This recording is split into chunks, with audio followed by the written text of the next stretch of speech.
ছেলের কাছে কি কখনো এরকম অপশন থাকে যে নয় ফ্যামিলি বাঁচো বা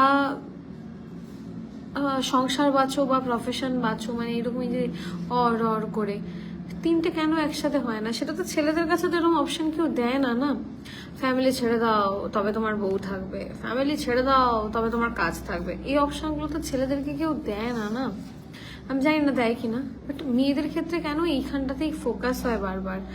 শ্বশুরবাড়ির তীব্র চাপেই ৭৮টা ঘুমের ওষুধ, হয় মা আর না হলে সংসার। স্বামী এবং শাশুড়ির কাছ থেকে এই শর্তই দেওয়া হয়েছিল তাকে।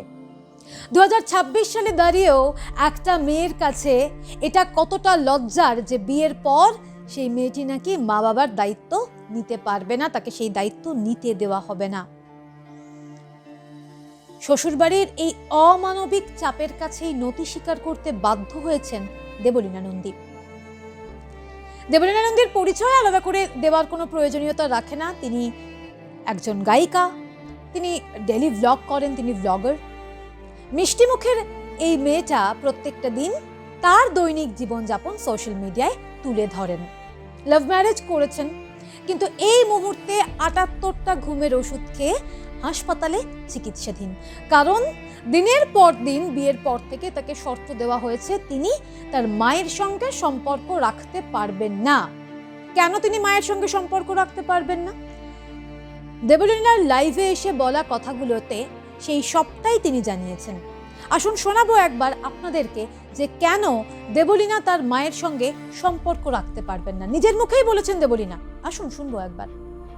এগুলো মা অনেকদিন ধরে জানে, অনেকদিন ধরে শুনছে। তার অনেক কারণ আছে। ফার্স্ট অফ অল হচ্ছে নাকি মা দেখতে ভালো না, সেকেন্ড হচ্ছে মা নাকি পড়াশোনা জানে না, থার্ড হচ্ছে নাকি মা যা বলে মুখের ওপর বলে। তো এর জন্য অনেকের সমস্যা আমার মাকে নিয়ে, অনেকের সমস্যা, আমার কাছের লোক দূরের লোক অনেকের সমস্যা। একমাত্র হচ্ছে মাকে যারা কাছ থেকে চেনে, আমার পাড়ার যারা লোক, তারা মাকে ছাড়া অন্ধ। তার মা পড়াশোনা জানেন না, তার মা দেখতে ভালো না, দেবলীনার মা মুখের ওপরে নাকি স্পষ্টভাবে কথা বলেন। এই সমস্ত কারণগুলোর জন্য বিয়ের পর থেকেই প্রত্যেকটা দিন তাকে চাপ দেওয়া হয়েছে যে মা বাবার সাথে তিনি যেন যোগাযোগ না রাখেন। স্পষ্টত একটা শর্ত তার উপরে চাপিয়ে দেওয়া হয়েছে, হয় মা না হলে দাম্পত্য জীবন। আর এখান থেকেই তার লড়াইটা শুরু হয়েছে। কিন্তু কোনোদিনও ঘুণাক্ষরেও তিনি সেই আঁচ টের পেতে দেননি যে তাদের সম্পর্কের মধ্যে, তাদের স্বামী স্ত্রী সম্পর্কের মধ্যে ঘুণ পোকা ঠিক কতটা গভীরভাবে বাসা বেঁধেছে। হাসি মুখের মেয়েটা প্রত্যেকটা দিন কতটা যন্ত্রণা সহ্য করে গিয়েছে সেটা তিনি একমাত্র নিজেকে জানিয়েছেন। তার মা জেনেছেন সবটাই।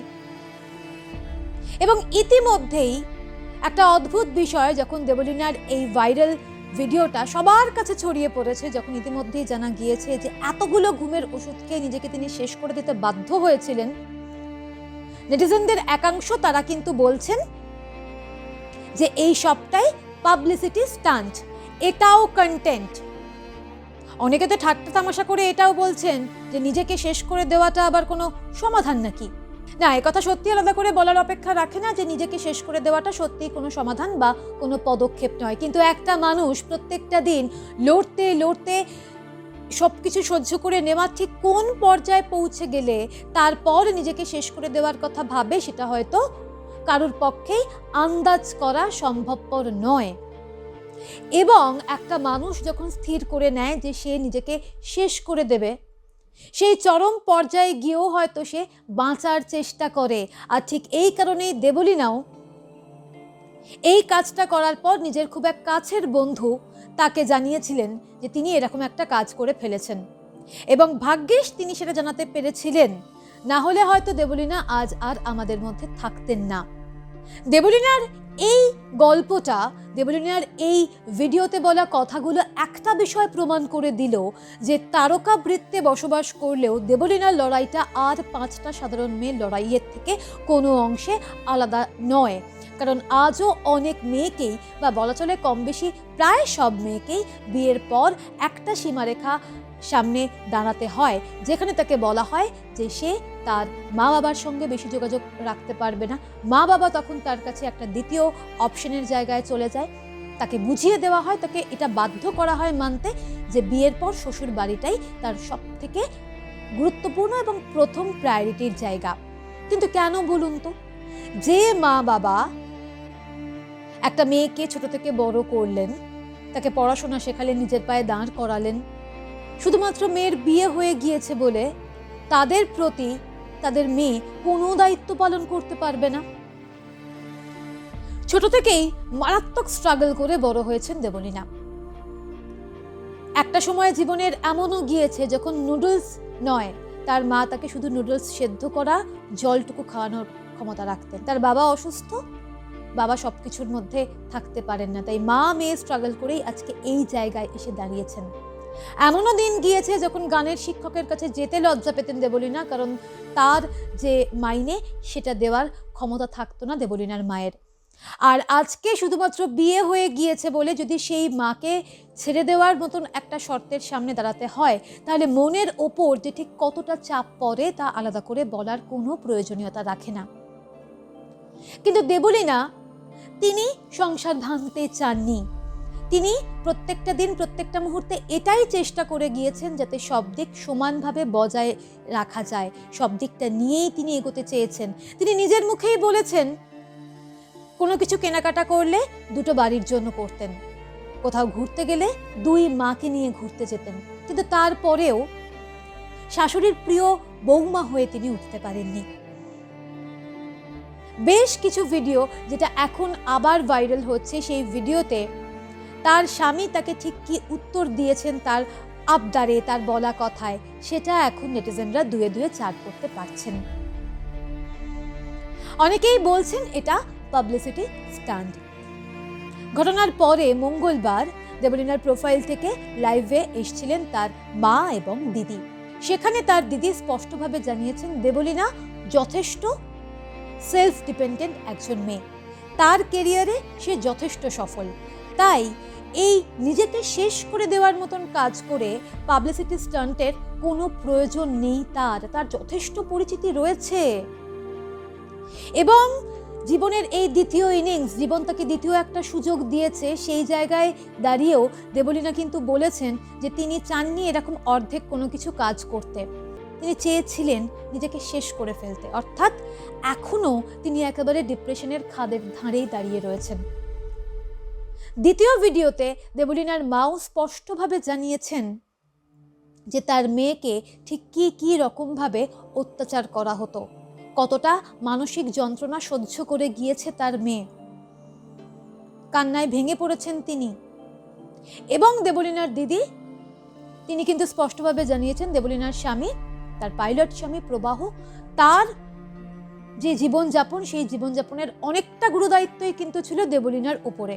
তাই অনেকেই দেবলীনাকে যারা বলছেন টাকা দেখে দেবলীনা বিয়ে করেছেন, সেই বিষয়টাও যে একেবারে ভুয়ো, সেটাও কিন্তু দেবলীনার দিদি জানিয়েছেন। তবে এখনো পর্যন্ত দেবলীনার শ্বশুর বাড়ির তরফে কোনো রকম কোনো বার্তা কিন্তু আসেনি। এবং নিজেকে যখন শেষ করে দেওয়ার জন্য ৭৮টা ঘুমের ওষুধ খেয়েছিলেন দেবলীনা, তখনও তিনি একবার ভেবেছিলেন তার হাজব্যান্ডকেই টেক্সট করবেন, কিন্তু তিনি বুঝতে পেরেছিলেন কোনো উত্তর আসবে না। কতটা যন্ত্রণা পেলে একটা মেয়ে সেই মুহূর্তেও এটা ভাবতে পারে, তার মনে এটা আসতে পারে। এটা এমন একটা সময় যখন নিজের খারাপ থাকাটাকে আড়াল করে নিজের ভালো থাকাটাকে শো অফ করতে হয়। দেবলীনাও এতদিন তাই করেছেন, তিনি বাধ্য হয়েছেন এবং অনেকটা সাহস জোগাড় করে অবশেষে দেবলীনা বলতে পেরেছিলেন তিনি ভালো নেই এবং তিনি একটা আভাস দিয়েছিলেন কিছু একটা খারাপ হতে চলেছে। কি বলেছিলেন তিনি, আসুন শোনাবো। সবকিছুরই শেষ আছে, আমি জাস্ট ফেড আপ। তা আমার মনে হয় সবকিছুর ইতি টানা দরকার।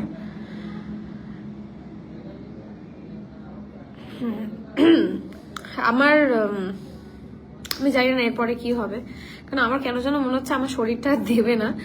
তো প্রচুর গান আমার অ্যাভেলেবেল আছে, সবাই শুনে নেবে, শুনে হচ্ছে গিয়ে মনে রাখবে আমাকে। এবং এই যে তিনি বলেছিলেন তার শরীরটা দিচ্ছে না, তিনি ভালো নেই, অনেকটা মনের জোর জোগাড় করেই তিনি বলেছিলেন। এইভাবে আর কতদিন যে বিয়ে নামক একটা সুন্দর মুহূর্ত একটা মেয়ের জীবনে বোঝা করে তোলা হবে, দেবলীনার ঘটনা কিন্তু সেই প্রশ্ন আরও একবার তুলে দিলেও তার উত্তর কিন্তু কারোর কাছে নেই। একেবারে হেরে গিয়েই দেবলীনা কিন্তু বলেছিলেন তিনি ভালো নেই, কিন্তু জীবন তাকে দ্বিতীয় ইনিংসে নামার সুযোগ দিয়েছে। খুব দ্রুত তিনি সুস্থ হয়ে ফিরবেন আবার, এই কামনাই রইল। এবং ফিরে এসে যতটা হেরে তিনি গিয়েছিলেন তার থেকে দ্বিগুণ মনের জোর নিয়ে যেন তিনি বলতে পারেন তিনি ভালো আছেন, সেই অপেক্ষাতেই রয়েছে সকলেই।